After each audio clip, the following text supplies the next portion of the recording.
এই শীতের সময় দুপুরবেলায় গরম গরম ধোয়া ওঠা ভাত আর এই রকম একটা ঝোল থাকলে সাথে যদি এক চিড় লেবু হয় তো কোনো কথাই নেই, পুরো খাওয়াটা কিন্তু একদম জমে যাবে। আর আপনারা বুঝতেও পারবেন না কখন যে এক থালা ভাত নিমিষে শেষ হয়ে গেছে। নমস্কার বন্ধুরা, রসনালয়ে আপনাদের অনেক স্বাগত। আজ আমি আপনাদের সঙ্গে শেয়ার করব বাটা মাছের ঝোলের রেসিপি। তো চলুন শুরু করি। তার জন্য আমি এখানে 6টা মিডিয়াম সাইজের বাটা মাছ একদম কেটে ধুয়ে পরিষ্কার করে নিয়েছি। এবার এখানে আমি প্রথমেই একটু লবণ আর হলুদ মাছের মধ্যে মাখিয়ে রেখে দেব। কিছুক্ষণ রাখবো, তার মধ্যে আমি যে সবজিগুলো এতে ব্যবহার করব সেগুলো একটু কেটে নিয়ে তারপর আপনাদের সামনে চলে আসছি। মাছে লবণ হলুদটা মাখিয়ে কিছুক্ষণ রেখে দিয়ে এবার আমি সবজিগুলো রেডি করে নিয়েছি। প্রথমে আমি এখানে লম্বা লম্বা করে 3টে আলু দিয়েছি মিডিয়াম সাইজের, আর নিয়েছি একটা বেগুন। বেগুনটা যেহেতু একটু বেশি লম্বা ছিল তাই লম্বার দিক থেকে দুভাগ করে কেটেছি। আপনাদের যদি একটু লম্বা সাইজ ভালো লাগে অবশ্যই সেইভাবে কেটে নেবেন। এবার কড়াইয়ে প্রথমে আমি একটু বেশি করে সর্ষের তেল গরম করে নেব, আর তার মধ্যে কয়েকটা বড়ি ভেজে তুলে নেব।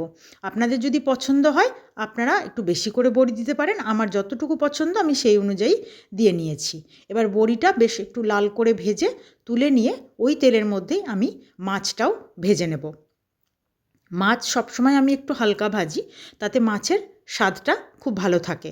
এইখানেও কিন্তু তার অন্যথা হবে না, আমি মাছটাকে হালকা ভাজবো, খুব কড়া করে কিন্তু মাছ ভাজবো না।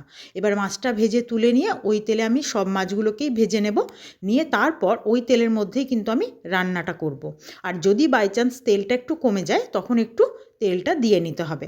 এবার আমি আলুটা ওই তেলে ভেজে তুলে নেব, তারপর যে বেগুনটা নিয়েছি সেটাও ভেজে তুলে নেব। নতুন পুরনো সকল বন্ধুকে আমার চ্যানেলে স্বাগত জানিয়ে যে সকল বন্ধুরা নিয়মিত আমার ভিডিও দেখছেন, আমার সাথে আছেন, তাদেরকে আমার অসংখ্য ধন্যবাদ। আর যে সকল বন্ধুরা আজকেই আমার ভিডিও প্রথম দেখছেন, এখনও চ্যানেলটি সাবস্ক্রাইব করা হয়নি, তারা প্লিজ চ্যানেলটি সাবস্ক্রাইব করে পাশে থাকা বেল আইকনটি প্রেস করে দেবেন। নতুন নতুন ভিডিওর নোটিফিকেশান সব আগে আপনাদের কাছে পৌঁছে যাবে। আর যে সকল বন্ধুরা ফেসবুক পেজ থেকে আমার ভিডিওটি দেখছেন তারা অবশ্যই পেজটি ফলো করে দেবেন এরকম সুন্দর সুন্দর রেসিপি পাওয়ার জন্য। এবার আমি ওই তেলের মধ্যেই বেগুনটাকেও ভালো করে ভেজে নেব, আর বেগুনটা ভাজার সময় অল্প একটু লবণ ছড়িয়ে দেব। লবণ দিয়ে বেগুনটাকে বেশ হালকা লালচে করে ভেজে তুলে নেব। কিন্তু বেগুনটা ভাজতে গিয়ে দেখুন তেলটা বেগুনে পুরোটাই টেনে নিয়েছে, তাই আমাকে আরও একটু তেল ব্যবহার করতে হবে। এবার আমি বেগুন আর আলু দুটোই ভাজা হয়ে গেছে। অবশ্য আপনারা চাইলে কিন্তু একসঙ্গে আলু বেগুন দুটো ভেজে নিতে পারেন। আমি আরেকটু কড়াইয়ের মধ্যে তেল দিয়ে কালো জিরে ফোড়ন দিয়ে দিলাম। ফোড়নটাকে একটু ভেজে নিয়ে আমি এবার ওর মধ্যে একটু টমেটো কুচি দিয়ে দেব। এখানে আমি মিডিয়াম সাইজের 2টো টমেটো নিয়েছি, আর কিছুটা টমেটো একটু নরম হওয়া পর্যন্ত আমি এটাকে নাড়াচাড়া করে তার মধ্যে দিয়ে দেব স্বাদ অনুযায়ী লবণ। লবণটা দেওয়া মাত্র টমেটোটা খুব তাড়াতাড়ি গলে যায়। এবার দিয়ে দেব হলুদ, আর দিয়ে দেব এর মধ্যে আমি কাঁচা লঙ্কা বাটা, আর দিয়ে দেব আদা বাটা। আমি কাঁচা লঙ্কা বাটা ব্যবহার করছি, আপনারা কিন্তু চেরাও দিয়েও রান্নাটা করতে পারেন। আর দিয়ে দেব চা চামচের 1 চামচ জিরে গুঁড়ো।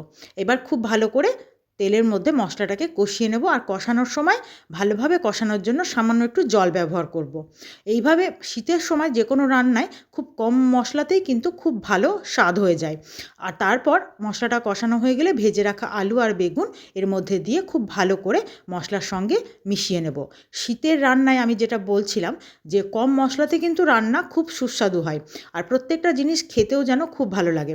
তো এইভাবে আমি মশলাটা কষিয়ে নিয়ে সবজিগুলো মিশিয়ে তার মধ্যে এবার যতটা আমার প্রয়োজন ঝোলের সেই অনুযায়ী জলটা দিয়ে দেব। একটু ঝোলটা ফুটলে, যেহেতু আলু বেগুন একটু ঝোলটা টানবে, সঙ্গে বড়িও আছে, বড়িটাও ঝোল একটু টানবে, তাই সেই বুঝে কিন্তু আপনারা জলটা দেবেন।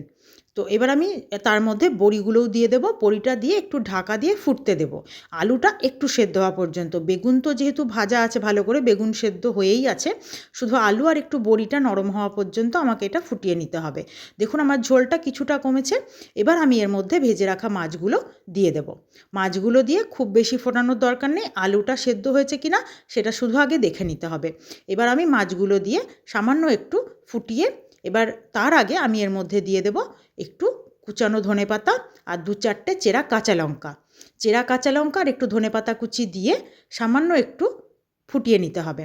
ধনেপাতাটার স্মেলটা খুব সুন্দরভাবে এর মধ্যে চলে যাবে, আর তারপর ঢাকা দিয়ে একটু রেস্টে রেখে আমি কিন্তু সার্ভ করার জন্য নামিয়ে নেব। এই যে একটু ফুটে উঠেছে, এবার আমি কিন্তু গ্যাসের ফ্লেমটা বন্ধ করে দেব। তারপর একটু ঢাকা দিয়ে রেখে আমি নামিয়ে নেব। আপনাদের যদি আমার আজকের এই বাটা মাছের ঝোলের রেসিপি ভালো লেগে থাকে, আপনারা কিন্তু অবশ্যই আমাকে কমেন্ট করে জানাতে ভুলবেন না। আর রেসিপি ভালো লাগলে লাইক ও শেয়ার অবশ্যই করবেন। আর এইভাবে বাটা মাছ একদিন শীতের মধ্যে রান্না করে দেখুন, আশা করি আপনাদের খুবই ভালো লাগবে। আর আপনারা যেভাবে ভালোবাসা দিয়ে আমার রান্নার চ্যানেল রসনালয়ের পাশে আছেন, আমি আশা করব ঠিক একইভাবে আমার ব্লগ চ্যানেল সোমার ঘর সংসারেরও আপনারা একইভাবে পাশে থাকবেন। আমি কিন্তু ডেসক্রিপশান বক্সে আমার ব্লগ চ্যানেলের লিঙ্কটা সবসময় দিয়ে রাখি। আপনাদের ইচ্ছে হলে অবশ্যই সাবস্ক্রাইব করে দিয়ে আমার পাশে থাকবেন।